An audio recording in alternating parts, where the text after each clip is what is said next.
to us. We're glad I like the ratio.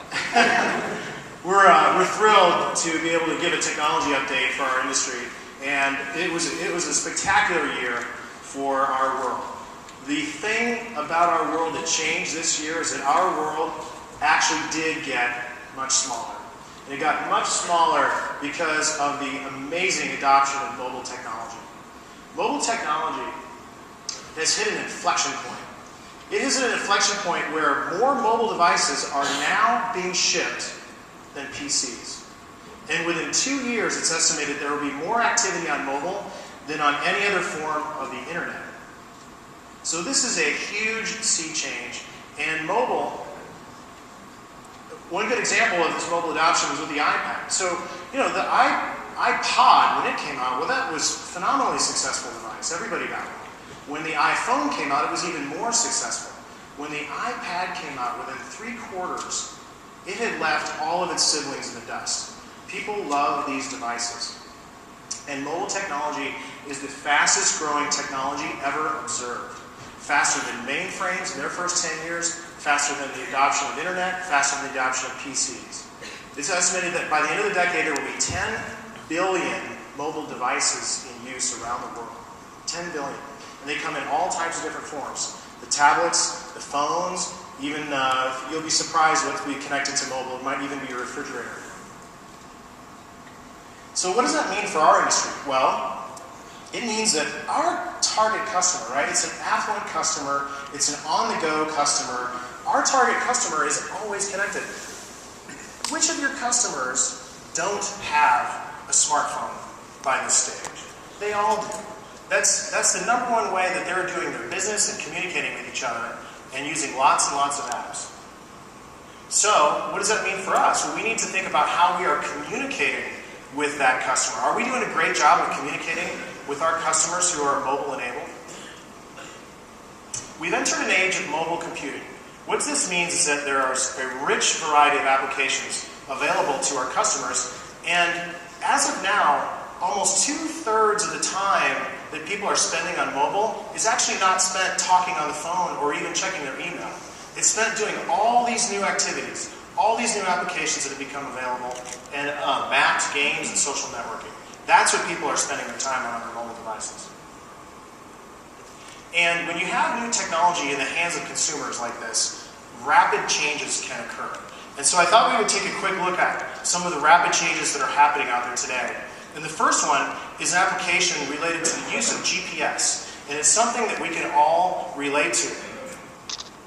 How to find a bathroom when you can't hold it. So this app, Sit or Squat, shows you where all available bathrooms are around you, so you can find one in a heartbeat.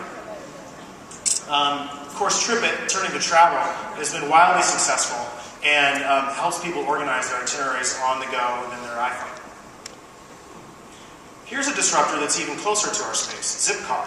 Zipcar is really making waves in the rental car market. With Zipcar, you can get on your iPhone, you can find out where Zipcars are in your neighborhood. You can find out if you can reserve one for a certain chunk of time.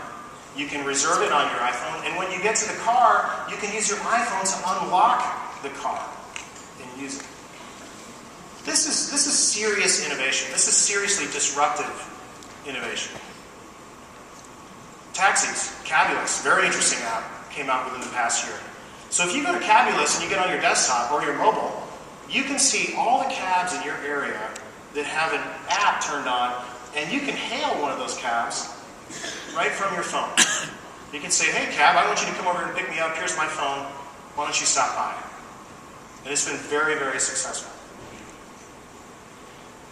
I don't know if there's ever been a time where we have seen this much continuous innovation in products create new opportunities. And it's very important for our industry. Where do we want to go with all this, right? We've been through a very, very hard time. If we look back at the past 5 years, yes, Sarah's absolutely right. Things are improving in the back half of the 10. But if you look back at our 5-year track record, it's been pretty dismal. And it's been dismal because of the downturn of the economy and corporate profits has been a major trend.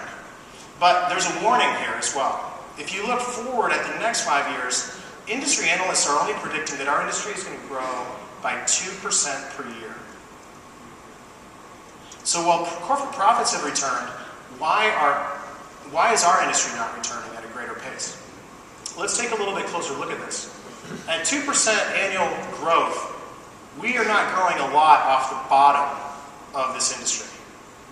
And frankly, to us, it's unacceptable. We cannot allow this to happen. 2% is not enough. What can we do to change the game? We can innovate. We can innovate. And if we can improve limo services and make it easier for people to use limo services and more attractive for people to use limo services, we are simply going to grow this industry. And we're going to grow it off that 2% pace. That's our opportunity. Mobile commerce is here for real. It's always been talked about, but mobile commerce is live and it's really happening. eBay generated $2 billion this past year on mobile commerce. And they're expecting to grow by $4 billion this coming year.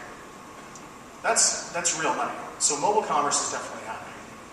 And for our industry, it's not too early to get in the game. We have to do it now, and it's not too late. This is going to be a long-term trend, but we have to jump on it now. Now, a lot of us have been spending time working on our Google strategy, right? Making sure that in the beginning, companies started with a web page that was more like a brochure about their business and had interesting information. Then they adapted to ad ordering, which is great. Then they wanted to make sure that you're getting relevant search results in Google. But what's really happening now is this serious concentration of users on social and mobile. So if you're working on your search results, that's fantastic, but don't take your eye off where things have already moved, which is into the social mobile stage. Here's an example of a mobile opportunity for our industry. All right, so we've had telemetry and GPS in our vehicles for a lot of years, right? And it's great. It's great for dispatch to see them. Well, the iPhone that's in your customer's hand is also a GPS-enabled device. What if we close the other half of the equation and you now know where your customer is because of their GPS signal and the customer knows where your driver is because of the GPS signal? How much easier would that make meet and greets? How much easier and how much relief would it give the customer to know that their vehicle is coming down the street and they can see it on the map and it's going to pull up and pick them up? How many phone calls would that avoid to your office? So there's location-based services. We can improve the transparency of our pricing. We can improve the ease of ordering. We can give customers immediate gratification if they can order services on a short amount of time on a mobile device. And we can make it a lot more fun for them.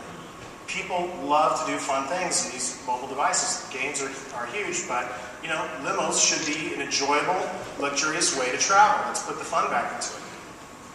So we've been thinking a lot about this space, and we could go on and on, which we will tomorrow.